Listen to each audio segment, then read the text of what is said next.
हमारे पास Ohm's law से related एक ही डायग्राम है, जिसमें जो आई और वी का डायग्राम दिया गया है, उसमें 3 अलग-अलग मटेरियल के लिए अलग-अलग रेजिस्टेंस वहाँ पे R1, R2 और R3 के टर्म्स में दिए हुए हैं, जिसमें we have to compare R1, R2 and R3 together कि एक साथ उसमें क्या-क्या चीज़ें हो रही होती हैं।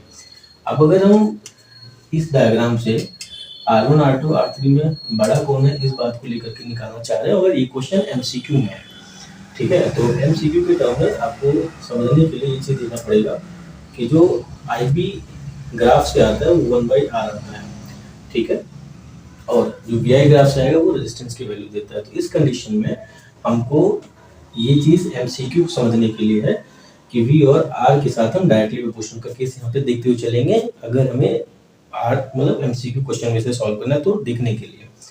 तो जिस रजिस्टर के लिए वोल्टेज ज़्यादा हो जाएगी, मतलब इसको हम ऐसे मैच करा लेंगे, इधर इसको इधर और इसे इधर। हमें पता है नंबर लाइन पे जो सबसे राइट में होती है वो डिजिट बड़ी होती है, तो यहाँ आ गया R3, यहाँ आ गया R2 और यहाँ आ गया R1। इस तरह से मतलब वोल्टेज के केस में ये इसके लिए V3 है, V1 है, और इधर V3, V2 और V1 हो जाएगा।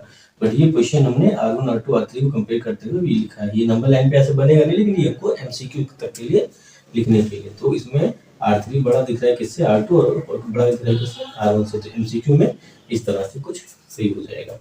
तो यहाँ से इसको तुम्हें प्लॉट करना पड़ेगा नीचे, जिसकी वैल्यू जितनी ज़्यादा